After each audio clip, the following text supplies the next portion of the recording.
আসছি পরবর্তী খবরে। শিরোমণি অকালি দলের প্রধান সুখবীর সিং বাদলকে লক্ষ্য করে গুলি চালানোর ঘটনা, অল্পের জন্য প্রাণে বেঁচেছেন সুখবীর। সেই ছবি দেখতে পাচ্ছেন আপনারা এই মুহূর্তে কলকাতা টিভির পর্দায়। আপনারা দেখতে পাচ্ছেন সেই ছবি। ਗੋਲੀ ਮਾਰਨ ਦੀ ਕੋਸ਼ਿਸ਼ ਜਿਹੜੀ ਹੈ ਉਹ ਕੀਤੀ ਗਈ ਹੈ। ਸੁਖਬੀਰ ਸਿੰਘ ਬਾਦਲ ਨੂੰ ਗੋਲੀ ਮਾਰਨ ਦੀ ਕੋਸ਼ਿਸ਼ ਜਿਹੜੀ ਹੈ ਉਹ ਕੀਤੀ ਗਈ ਹੈ। ਤੁਸੀਂ ਦੇਖ ਸਕਦੇ ਹੋ ਕਿ ਇਹ আপনারা দেখতে পাচ্ছেন সেই ছবি এবং যেমনটা জানা যাচ্ছে ਕੋਈ ਹੋਰ ਕਰੜੀ ਜਿਹੜੀ ਸੀਗੀ ਉਹ ਹੋ ਸਕਦੀ ਸੀ, ਲੇਕਿਨ ਸੁਖਬੀਰ ਸਿੰਘ ਬਾਦਲ ਲਗਾਤਾਰ ਹੀ খুব অল্পের জন্যই প্রাণে বেঁচেছেন সুখবীর সিং বাদল। তবে গুলি তার গায়ে লাগেনি বলে জানা যাচ্ছে এবং সেই গুলিটি দেয়ালে গিয়ে লেগেছে। অমৃতসরের আজ তিনি গিয়েছিলেন স্বর্ণ মন্দিরে, সেখানেই এই ঘটনা। ਉਹ ਹੋ ਸਕਦੀ ਸੀ, ਲੇਕਿਨ ਸੁਖਬੀਰ ਸਿੰਘ ਬਾਦਲ ਲਗਾਤਾਰ ਹੀ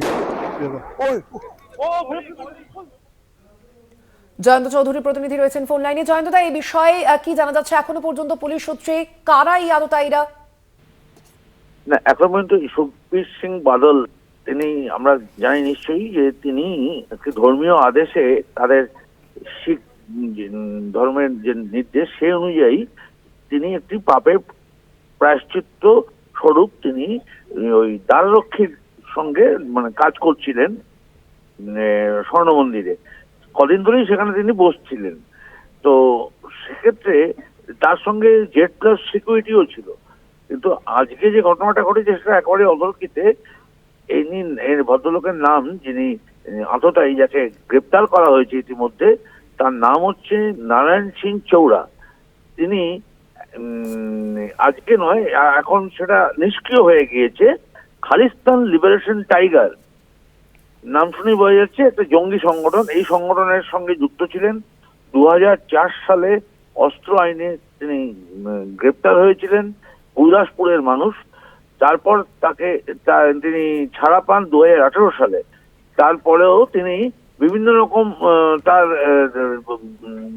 কাজকর্ম নিয়ে বিভিন্ন সময় বিভিন্ন রকম প্রশ্ন উঠেছিল, কিন্তু এইরকম ধরনের একটা ঘটনা ঘটিয়ে ফেলবে এইটা বোধহয় কেউ বুঝতে পারেনি।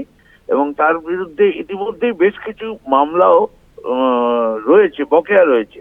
তিনি জেল থেকে মুক্তি পেলেও তার কিছু মামলা চলছে। এবং এছাড়া কানওয়ার সিং ধামি 1982 সালে তার সঙ্গে যে আকাল ফেডারেশন বলে সংগঠন তৈরি করেছিল, সেই কানওয়ার সিং যে ধামি তিনি এখনো জেলে রয়েছেন। তার 20টার বেশি তার মামলা রয়েছে। তো এরকম একজন ব্যক্তির সঙ্গে যার সংযোগ, খুব স্বাভাবিকভাবে তার সঙ্গে জঙ্গি সংযোগ এখনো থাকতে পারে বলেই মনে করা হচ্ছে।